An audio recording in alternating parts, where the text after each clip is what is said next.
मानो तो गंगा मां, ना मानो तो बेता पानी। मानो तो कंकर में शंकर है और ना मानो तो वो पत्थर, वो पाषाण, वो कंकर। ये आपके ऊपर निर्भर करता है, आप क्या मानते हैं। तुम्हारे गांव के मंदिर में जब एक लोटा जल चढ़ाने के लिए अपने घर से निकल कर जाओ ना, घर से जब अपने घर के हंडे में से, मटके में से, अपने घर के परिंडे में से एक लोटा जल जब भर कर लेकर निकलो, एक लोटा जल जब भर कर लेकर जाओ, परिंडे में से, हंडे में से जब पानी भरो, तो सबसे पहला शब्द आपके मुख पर होना चाहिए, बाबा तेरे भरोसे आ रही हूं, तेरे आश्रित होकर आ रही हूं, श्री शिवाय। पानी भरा लोटे में लेकर मंदिर तक गए, मंदिर में जब जल चढ़ाओ तो बाबा से कह देना, मेरे घर की क्या दशा है ये जल बताए, ये जल बताए। सुदामा जी की क्या दशा थी, भगवान कृष्ण को किसने बताया। सुदामा जी ने बताया था क्या, जम के बोलो जरा। नहीं। सुदामा जी की क्या दशा थी ये सुदामा जी ने भगवान कृष्ण को नहीं बताया, सुदामा जी ने नहीं बताया।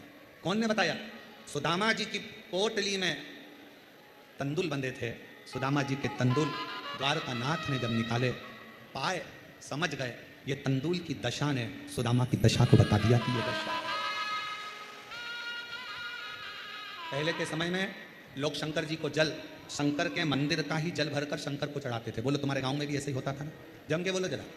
शिव के मंदिर में बाल्टी भरी रहती थी, शंकर के मंदिर में बाकेट भरा रहता था, शंकर के मंदिर में बर्तन भरे रहते थे और लोटा वहीं रखा रहता था, 10-20 लोटे रखे रहते थे। लोटा उठाओ शंकर जी पे चढ़ाओ, लोटा वहीं रख जाओ, वहीं पे पानी भरा रहता, फिर नल चालू कर देते, फिर पानी भर लो, शिव जी को चढ़ा दो। आप अपने घर से बढ़िया पल्लू वल्लू लेकर सिर पे जाती थी, सामान कुछ लेकर जाती नहीं थी, लोटा वहीं का, बाल्टी वहीं की, पानी वहीं का, और वही पानी शिव जी को चढ़ा कर आ जाती थी। अब शंकर जी को क्या मालूम कि तेरे घर की दशा क्या है। जब तुमने अपने घर से जल ले जाना चालू करा तो उसने तुम्हारा कल बदलना चालू कर दिया, बस उस जल से कल बदल।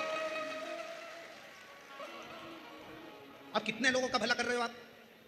घर से जब भरा हुआ जल लेकर रोज जाओगी, सामने से कोई व्यक्ति निकल कर जा रहा है, कोई अच्छा काम के लिए जा रहा है, तुम्हारा भरा हुआ हंडा देखकर, तुम्हारा कलश, तुम्हारा लोटा भरा हुआ देखकर जब वो सामने से निकल कर जाएगा, उसका काम सफल हो जाएगा। ना जाने कितनों के काम सफल कर दिए।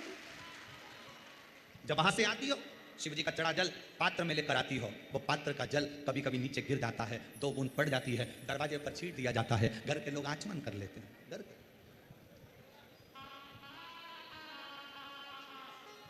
शिव के आचमन करो, वो जल ने। क्यों आज पूरा विश्व, 272 देश आज शिव महापुराण की कथा को सुनते हैं, सुनते हैं, और पूरे 272 देश शिव महापुराण की कथा पर आश्चर्य करते हैं। क्या पहले सावन नहीं आता था, क्या पहले शिवरात्रि नहीं आती थी, क्या पहले लोग संबंधित नहीं जाते थे, जाते थे। फिर अब कलिकाल में शंकर भगवान एकदम एक लोटा जल और सारी समस्या हल, ये कैसे होने लगा। उसका कारण केवल इतना था, सुदामा भगवान कृष्ण के यहाँ जब तक नहीं गए, जब तक उनके पास में देने के लिए कुछ नहीं था। जब चावल की पोटली आई, सुदामा लेकर पहुंच गए। भगवान शंकर के दरवाजे पर जब एक लोटा जल लेकर गई और शिव जी को चढ़ाया, उस जल ने तुम्हारा कल बदल दिया, उस जल ने जान लिया कि ये शिव। तेरे घर की दशा क्या है।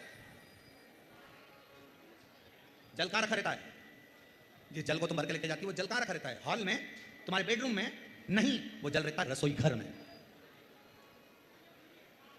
और रसोई घर में से वो हंडे में से, परिंडे में से जल भरती हो। परिंडा पितरों का स्थान होता है, पितरों का जल घर के मध्य से निकलकर जब तुम बाहर जाती हो तो घर का वास्तु, पितरों का भाग, वास्तु का भाग सब जल में भरा कर जाता है और शिव जी पे चढ़ जाता है। तो पितृ दोष भी शिव समाप्त कर देते हैं, वास्तु दोष भी शिव समाप्त कर देते हैं, और कालसर्प दोष भी शिव समाप्त कर देते हैं। आप आश्रित होकर गए, मत ले जाओ ढेर सारा धन दौलत संपदा सत्ता, शिव को नहीं चाहिए, नहीं।